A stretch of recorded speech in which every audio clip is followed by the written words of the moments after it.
Welcome back to another video where we will be covering this SAP interview questions. And today we are going to consider this make to order process in sales and the most frequent questions which has been asked in the recent interviews. And we will be covering those questions, so which will be including the basics of that fundamental questions as well as this system scenario based questions which has been asked in the recent interviews. So before moving ahead, maybe if you have gone through the previous videos, if it has added some value to your preparation, please don't forget to like and subscribe. So let's begin with the set of the questions that I have prepared, which I have faced in the recent interviews. So let's start. So the most frequent question in MTO is how will you differentiate this MTO and MTS in a client project? So if you get the chance to work on this scenario, how you are going to decide whether we have to choose this MTO over MTS?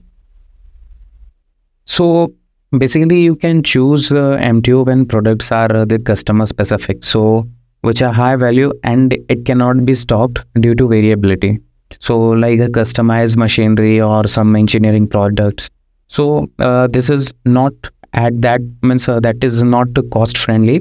So and if you go for this MTS, it is suitable for the standardized forecast driven items, where this MTO ensures cost and inventory are directly linked to a specific sales order. So you are not going to stack up all the stock. So basically whenever the customer comes up with any requirement, so that order is specific for the customer. So this is how we differentiate this MTO and MTS at the project level.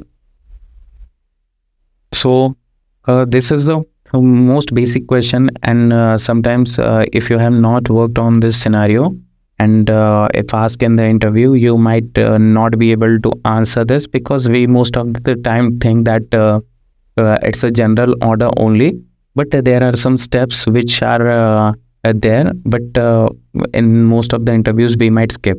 So basically if you go for this end-to-end business scenario, means how the flow of MTO works is, so in that you can say like it begins with a sales order, followed by the automatic creation of individual requirement, followed by some plan order, and then the manufacturing takes place, and followed by the goods received to sales order stock, followed by the delivery billing, and here the inventory is typically managed at the sales order level and not at the plant stock.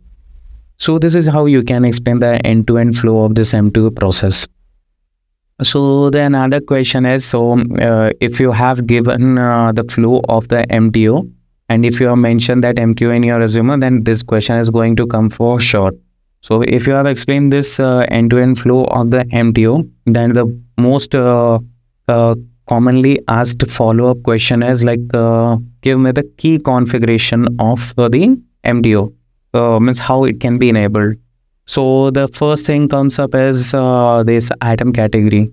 So whenever you are setting up this item category 10, that has to be MTO relevant. And here the schedule line plays an important role, where you assign this individual requirement CP. So that is the most thing. And also after that, this requirement KE has to be there. KE has to be there. And the strategy group in material master has to be 20, which is nothing but a make to order. So these are some of the key configuration. There are some other configurations also linked to this, but these are some of the key configurations. So based on this configuration, we begin with the MTO configuration. So there can be a follow-up question like how you check the availability in MTO. So basically, as this is a order-based stock, so the ATP checks at the sales order only. So the general plant won't be considered, ensuring the product quantity is reserved exclusively for that customer. So this is how you can check the availability for MTO. So this could be a question, it's kind of a scenario-based question where this client wants this production to start only after the sales order is approved. So how can you handle this? So this is a common feature which is available in SAP, which is a status profile. So you can simply block the sales order, and once and the production is only triggered after the sales order is released. So you can prevent the premature MRP run and the capacity consumption. So let's move to another one. So you can this is not mostly asked, but if they want to dig it around or just want to deep dive, they can come up with this question that how the cost is calculated in MTO. So basically the costs are collected on production order and settle in the sales order. So here there is a COPA which comes into the play, which will focus on this customer specific profitability, which is key in the MTO. So we can see this question. So what happens if customer cancels the order after production starts? So as we have seen this, like the MTO is a customer's and the sales order specific order. So it cannot be reused first of all. And most of the options which are available, that if it cannot be used, then it can move to the scrap, or it can be reworked and sold to another customer via some stock transfer posting, or maybe you can charge the cancellation cost to customer. So whatever it is mentioned in the contract, according to that you can proceed. So this can be a follow-up question, like how do you handle this partial deliveries in MTO? So this can be allowed via 4 parameters, like means if there is a partial confirmation in production, partial GR in the sales order stock, and the delivery based on confirmed quantity. It can be controlled via this delivery tolerance and schedule lines. So how you can differentiate this MTO and the project system? So as we know that MTO is order centric and simpler. PS is used for more kind of a complex multi-phase projects, like with the WBS elements, milestones, and this long timelines. So MTO suits respective customized production. PS suits capital projects. So how does this pricing differ in MTO? So basically pricing is often cost plus or quotation based. So the sales price may depend on BOM completely. So there could be a routing time and the customer specifications. So based on these 3-4 parameters, the cost can vary and the pricing may differ. So can MTO work with variant configuration? Absolutely. So MTO plus variant configuration is the most common thing. So when the customer selects a certain characteristics, there would be a BOM and a routing are dynamically determined, and the production order is generated accordingly. So yes, this MTO works with the variant configuration. You can give some more description that how it will work for MTO. Another one is that so what master data is critical for MTO success. So the first one is this correct strategy group, which is 20. Accurate BOM and routing is required. Then lead times and material master, proper item category and schedule lines are most important for MTO. So without that, you cannot, so that is the most common required and most needed master data for this MTO process. So another question would be like, how does MRP treat MTO requirements? So basically MRP creates individual plan orders per sales order. So there is no netting with other requirements. So let's say the client wants an advance payment before production. How will you manage it?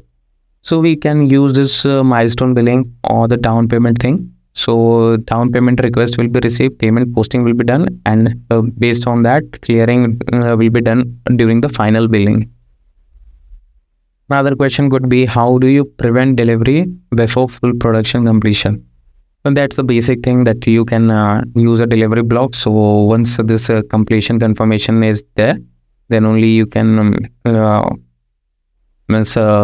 do the delivery. So you will wait, means you will have to wait till the production completion. So what reporting is important in MTO? So these are some of the sale, like you just need to see that what orders are the MDO orders, and the scopa is required, and this order status tracking will be required. So these are some of the reports which is required in the MTO.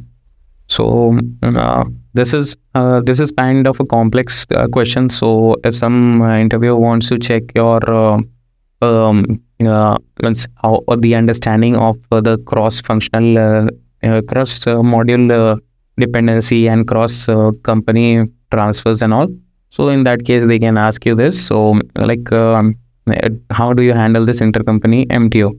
So basically a sales order is created in the selling company, purchase order is in supplying company, and the production against sales order. Okay. And there will be an intercompany billing, and the final customer billing will be there. So that's a normal intercompany. Just the production order is there, so which is the order based. So that's why it becomes a complex scenario. And what are these common MTO issues you faced, and how did you resolve them? So these are some of the most common questions which are asked more frequently. Like they just want to check that you have just read the theory of this MTO, or you have actually worked on some scenarios. So means most of the issues comes related to this incorrect ATP, where means schedule line configuration could be missing, or this planned order is a production order is not triggered. So it could be related to the strategy group, or could be the cost mismatch, or delivery block, as we have discussed this status profile. And also maybe these could be related to some this configuration, or some of the missing master data, whatever it could be. So these are some of the common issues faced in the MTO. And moving to another question, so can MTO work with third-party procurement? Absolutely. So these are some of the hybrid complex scenarios where customized components are procured externally, while assembly is internal. So yeah, this third-party procurement works with the MTO. And coming to our last question, so why do Big Four clients prefer MTO for certain industries? So